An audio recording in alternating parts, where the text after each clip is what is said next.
Hello everyone, and welcome to the long-awaited CK3AGOT gameplay teaser. I am your host, CK3AGOT, one of the organizational co-leads on the project. Since MonCon ended, we've been working hard, fixing bugs, reducing our error log, stabilizing mechanics in preparation for this teaser, and for our upcoming closed beta. Today, we're going to take a look at the gameplay mechanics we've implemented, big and small, that bring Westeros to life. Before we start, I do want to set some expectations for what you're about to see. Since we are in a pre-beta state, there are going to be some bugs here and there. Events firing a little too frequently, missing placeholder localization for some events, as well as some rare missing icons.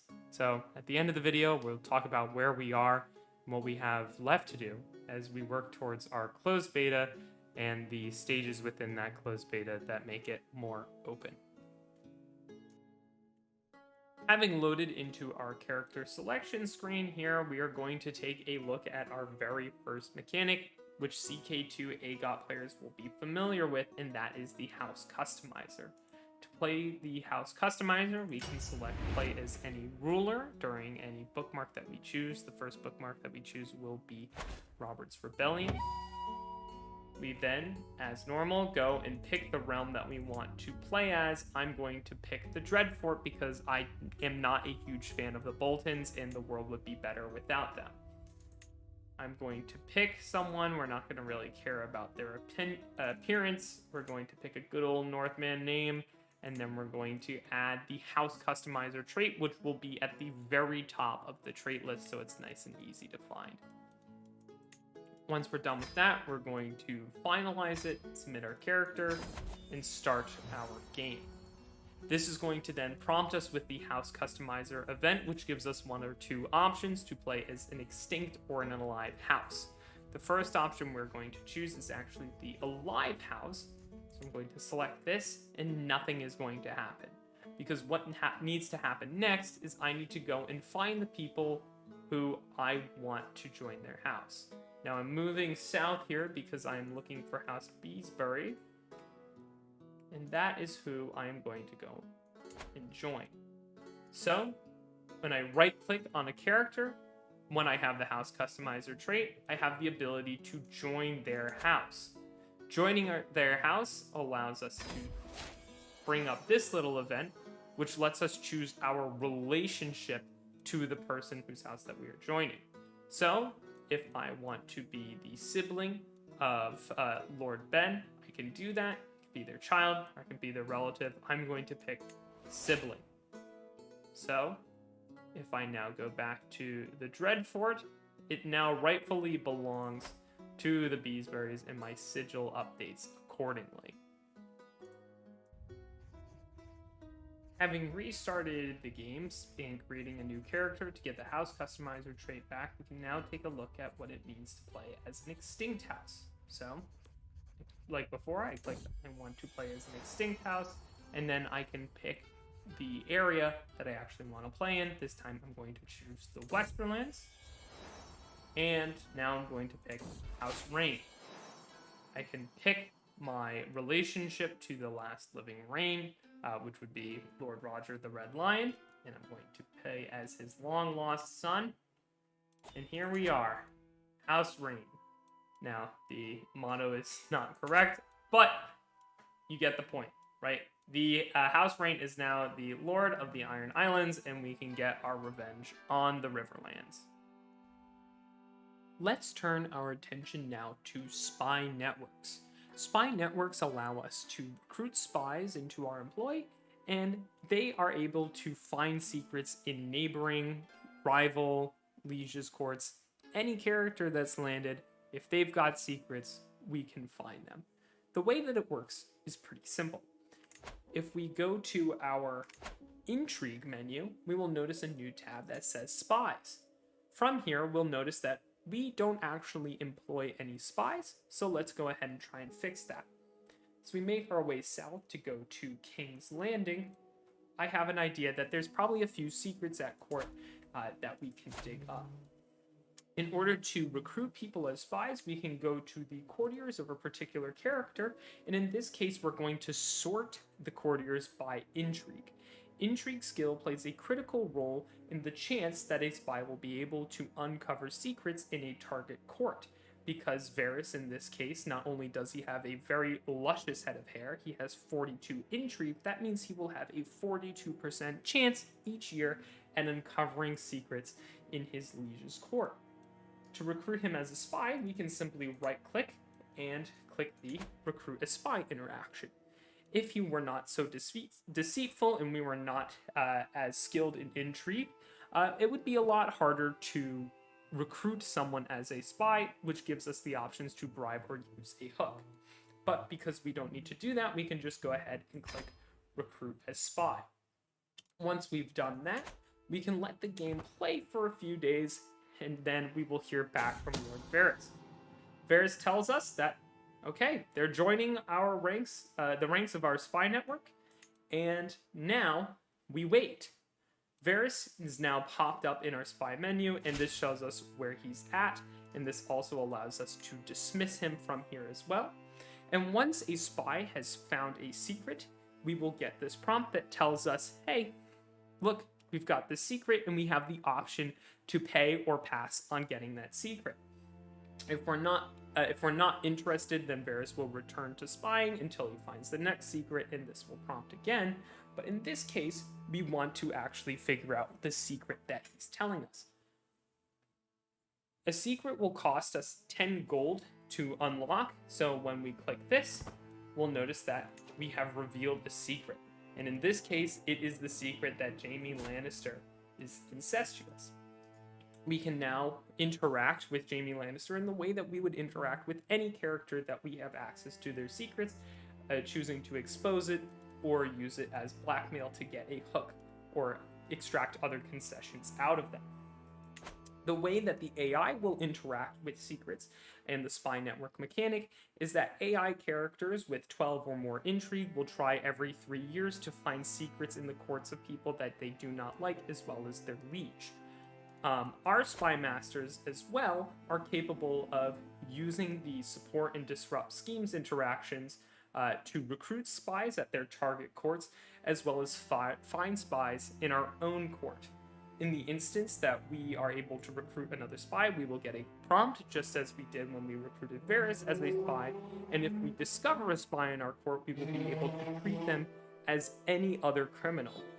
In the future, we plan on having it so that we are able to, in some way or another, coerce the information from any captured spies to figure out who their employer is and get any sort of repercussions that may come from the fact that we found out that someone we like or we don't like has been spying on us. Journeying north, we find ourselves at the furthest reaches of the Seven Kingdoms, the Wall, and beyond. The Wall is home to the Night's Watch, which is personally my favorite place to play in CK3AGOT. And one of the reasons why this is one of my favorite is because it has a mix of different mechanics that really change how the Watch plays. First and foremost, the Watch is incapable of attacking feudal paramountcy realms, which means that we cannot expand southward because that would not make any sense. We're supposed to protect and guard the realms of men, not attack them. Additionally, we have some casus belli that allow us to reach beyond the wall and range beyond the wall, but limit our options for actually conquering and holding land beyond the wall, because that's sort of the point of the wall itself, is to be the barrier between us and the wildlings. So, one way that we can see that is by utilizing the struggle mechanic. The struggle mechanic is something that exists with the Fate of Iberia expansion and DLC, and it's something that we can actually take advantage of because it is a core mechanic embedded in the game. We haven't made too many edits to how the struggle progresses and why the struggle progresses, because the triggers to move the struggle forward are pretty good, and in what our playtesting has told us is that it actually can result in the kingdoms beyond the wall consolidating under a king beyond the wall. So the struggle is split into two groups of participants, those being the involved and those being the interlopers. The involved are every single wildling kingdom, and they will fight amongst themselves until they get to some sort of stage where there is a king beyond the wall, and they can really start focusing their efforts on conquering south of the wall. In the meantime, wildlings will still have access to different types of CDs like raiding. They do have access to that raiding mechanic so that they can pillage, pick up some gold, and make their way back north. Additionally, the Night's Watch is listed as an interloper. Now, in the base game, interlopers don't actually do all too much. They're people with one foot in the door of the struggle, and they don't really have access to all of the benefits and hardships and challenges that the struggle provides. But we decided to work it a little bit differently. You see, we have the interlopers as the primary antagonists of the struggle, people whose job it is to keep the struggle moving forward. And we do that with two different CVs for the moment. Right now, we have the ability to range beyond the wall, which allows us to remove control, development, and have the chance to destroy a building in a target county. But we also have the ability to undertake a great ranging beyond the wall. And a great ranging beyond the wall allows us to destroy duchy tier and higher realms in order to force them to split apart. The wildlings do not have single heir succession. They do not have primogeniture, which means that if that top tier title is lost and that ruler is not able to bring it back, that realm will shatter and it will be back to square one. So they're really powerful ways to keep the wildlings from coalescing too easily. The issue is that, as you can see, the north is a very, very large place, and so this is going to be a tall order for the Night's Watch. Additionally, when we go and siege down any particular counties up north, we have the opportunity to do a few things, which I'll show now.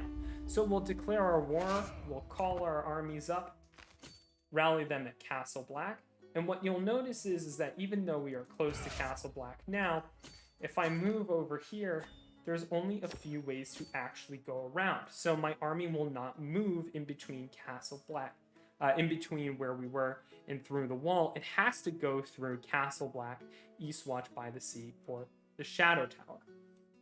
So we'll move north, ramp up the game speed a little bit so that we can siege that province down, destroy that army, and then we are prompted with this event, which obviously has not yet been localized. When we are ranging beyond the wall, we can be ruthless. Remember, the Night's Watch really does not view wildlings as men, or at least very few people within the Night's Watch do so. So we have the option to imprison all the valuable inhabitants, to fill ourselves, imprison everyone within the complex. We can kill all valuable inhabitants, kill everyone inside the tribe of Craster's Keep, right? Or we can just say, it's fine. So in this case, we are going to wipe out Craster's Keep entirely and choose to force our demands and end the war. So we can disband all of our guys, and that is a generic ranging. Now, a great ranging, we can try and undertake that in a little bit. But what we will do first is we will actually take a look at the government types. So the government of the Night's Watch is a non-dynastic succession, and it also gives us access to one or two cool things. First, we have the ability to have a personal steward instead of a spouse because the men of the Night's Watch do not marry. Second, we are able to appoint commanders of each tower. So these titles are fully revocable, and when we appoint someone a commander of the tower, they are given that county, and when they die, it will pass back to the Lord Commander. And lastly, for succession, what we do is if we go to our Realm tab, we take a look at our election, this looks a lot like the HRE's succession mechanic or other election mechanics. The thing is like I said earlier, this is non-dynastic. So it means that when I select the next Lord Commander and I die, I will then play as the next Lord Commander. And I'll insert some footage after this to show how resilient the system is. We can just keep killing Lord's Commander, and we will keep continuing to play up at the wall. So first, what we will do is we can declare war on Milkwater here. We can undertake our Great Ranging, which currently costs us no money. That will change. And remember, because this is a struggle, not everything is what it seems. We also suffer pretty severe movement and attrition penalties when moving north of the wall, as the Night's Watch would. They're not particularly well supplied, because there's not anyone who's actually going to help them outside of Craster, and we just killed him and his entire family. So we'll move around here. Get a little bit of a faster floor speed, playing speed. Get rid of those events that get in our way. We'll siege down the capital county here. That does not seem to be enough, so we'll make our way south. If you think I'm playing on 5 speed because for time's sake, it is that, but I also love playing on 5 speed all the time. It's basically impossible in Westeros with how quickly time passes. So let's keep... we also get different kinds of flavor events, so we do have the opportunity to have our villages ransacked in the gap. So now that we have finished this war, we have captured our hostage, we can enforce our demands, and we can shatter the High Chiefdom of Milkwater. So now it's all under the Gorge, and so if he is unable to reform this title by the time that he dies, this realm will fall back into a bunch of different little counties. We'll also notice that during our war, our commander of, I believe, Eastwatch by the Sea passed away and was replaced by another commander of Eastwatch by the Sea. And with that, I know this is probably the longest section because it has probably the most stuff going on outside of Megawars. That is how the Night's Watch in the Wars Beyond the Wall work. I'm really excited to continue working on this and really flesh out not only the lore here, but different mechanics to really make play beyond the wall and at the wall truly special.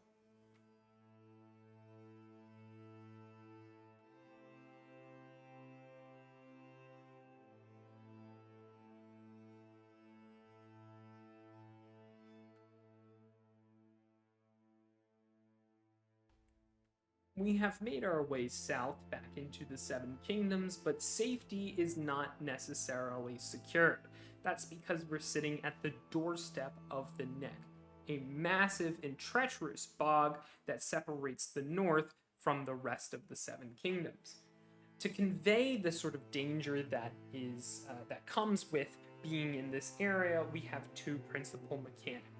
So what we'll do as Lord Frey is we will raise all of our armies,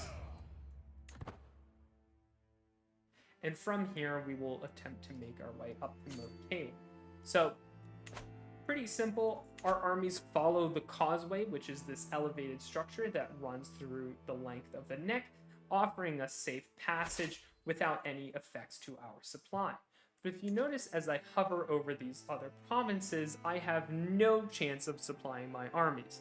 That's pretty fair, considering that it's pretty hard to move horses and supply wagons through feet and feet of mud in soggy terrain. So relative safety when traveling on the causeway, but say for whatever reason we have to make our way west towards Flint's Finger, or if we need to siege down provinces within the Neck against the ferocious Crown Army. What we'll notice is our supply limit is starting to come down, and we won't start to suffer effects until we stay out here for a little bit longer than intended. But what we're trying to do here is we are trying to trigger an ambush event. Now, an ambush event happens when a hostile or a non-Crannogman army is working its way through the Neck and comes across a group of people who aren't particularly happy to see them there. So what we're doing now is we're just walking around and waiting for an ambush to happen. I got excited there as my son comes of age. So, when an ambush happens, we get this pretty ominous event. The localization is beautiful. I highly recommend that you pause the video to read through it. But when we acknowledge that this event has happened, a small war will be declared on us by a group of Cranogmen. So we'll rally our troops to the cause, and you will see a stack of 580 men start fighting our troops in the middle of the bog. Now, for especially large armies, this is not going to be particularly impactful. However, when you get into battle, like we see just now, there is an opportunity for our knights to get injured, or if you're commanding your army, for you to get injured. So, we'll quickly dispatch with this, and I think we've learned our mistake, and we're not going to venture back out into the bog.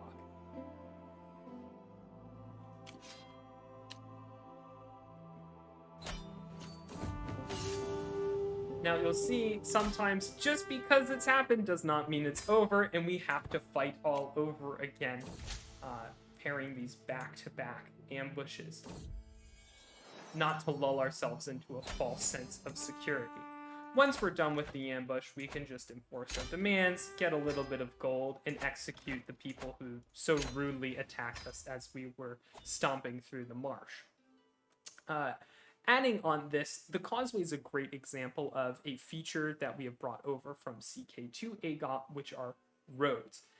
You'll notice that when we look at the terrain type here, it's going to say wetlands major road. In Westeros, there are two tiers of roads, major and minor roads, which increase the supply limit and development growth, as well as the movement speed and combat widths of armies. So there's some pretty good benefits to having a road in your county. There are also minor roads which have a smaller effect, and in Essos there will be Valyrian roads, which historically were paved with the fire of dragons. It's a cool little way to make sure that you can move your doom stacks up and down Westeros without really having to worry too much about attrition, bringing your army of 20,000 men down to 18,000, down to 14,000 by the time you get to where you want to be. Loath as I am to play as the Targaryens, as the rulers of the Iron Throne, they do have access to a couple of unique mechanics. The one we want to show is the Kingsguard. The Kingsguard builds on existing martial and bodyguard components within the game and introduced by Royal Court that fit the sort of prestige that's associated with the Kingsguard for the ruler of the Iron Throne. I will note that in the future, Renly Baratheon's Rainbow Guard and Daenerys Targaryen's Queensguard will also be accessible to people who don't necessarily hold but have a claim to the Iron Throne. So, starting with the Lord Commander, our Lord Commander basically can function as a second marshal with the ability to increase control in counties, as well as train commanders and act as a bodyguard for us. So that's kind of special to them. Additionally, individual members of the Kingsguard can lead armies, which is really great because they're typically associated with higher levels of martial and prowess, which makes them very effective as army commanders. But they can also serve as bodyguards as well. I'm going to pick Jaime Lannister to be a bodyguard for a member of the family. And in particular, we can have them guard either Aegon, Rhaenys, or Rhaella. We already have a member of the family who is being guarded by Sir Oswell, so that's why they're not showing up. Viserys is not showing up.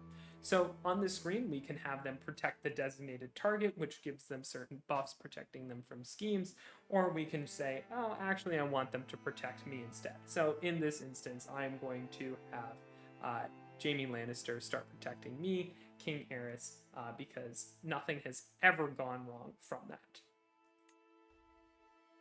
Lastly, we arrive at the crown jewel of CK3AGOT, which is the Megawars system. Now, the Megawars system allows for our realm to look like this at the very start, and then make its way back into a whole realm at the very end of the war.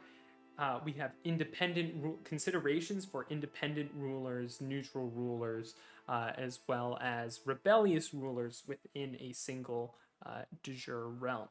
So I've already taken the liberty of imprisoning Robert Baratheon, mostly because, as you will see, this is an enormous war spanning 6,100 baronies and 200,000 troops. That's just to start. That's before different groups start getting involved and different lords declare loyalties other than the ones that are set at game start.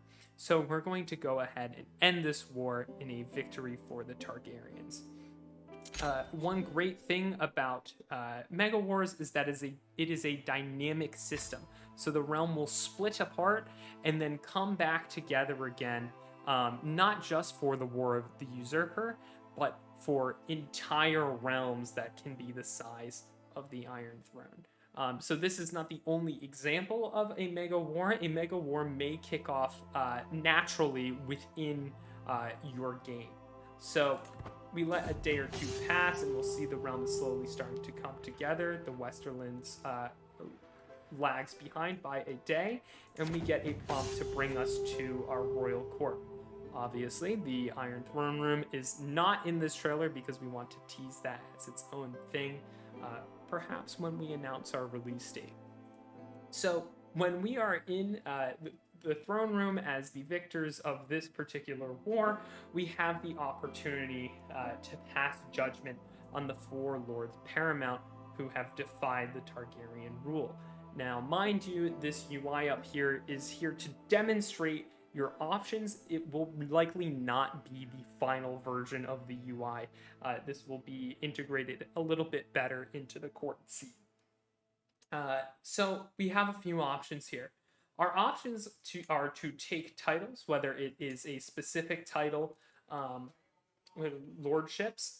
We also have opportunities to take main titles. We will take main titles in certain instances if we depose a ruler as well as the ability to take the entire domain of someone or half of their domain. So we can take every single title that we have, and yes, we know that diminish is spelled wrong.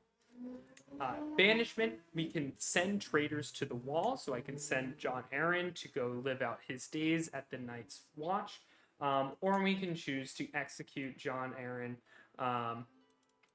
execute him and his family, right? So we can execute traitors' family or their dynasty. So for Jon Arryn, we are going to decide that Jon Arryn should die. He was pretty instrumental in making Robert the man he is today, and so should Lysa Arryn, because just because, why not, right? So let my will be done upon him. Next we have Robert Baratheon. That's a really easy one. He's gonna die. Next is Hoster Tully. I'm actually gonna pass my sentence on Hoster Tully. But I do actually want to take a hostage, kind of like Theon Greyjoy was taken from the Iron Islands and taken by the Starks. So I'm going to take Edmure Tully as my hostage. And then Eddard Stark is going to be sent to the wall. I have to be careful to make sure that I'm just sending him to the wall here, and my will be done. And with that, we have dispensed with our traitors, and the realm is whole again. Now, if we take a look around, we will notice that Benjen Stark is now the Lord Paramount of the North, because Eddard Stark is a sworn brother of the Night's Watch. The Riverlands, Edmure, who was at our court, it looks like Hoster Tully died in the intervening days, so Edmure has succeeded that title. And then Jon and Lysa Arryn are no longer the Lords Paramount of the Vale, and so Dennis Arryn has taken that over, and then Stannis has taken his brother's title as Lord Paramount of the Stormlands. And that's basically it. What happens when you pass judgment. Now, obviously, you can choose between those different judgments. Those are just the ones in particular that I picked, and your realm just gets put back together at the very end. Now, I would be remiss if I did not show what happens in case of a Baratheon victory in the Megawars. So here that is. I have imprisoned Aerys Targaryen to get 100% war score, and so we will end this war. Now this is a little bit different because we do not get the royal court prompt like the Targaryens do. Instead, we have this option to be a king or not.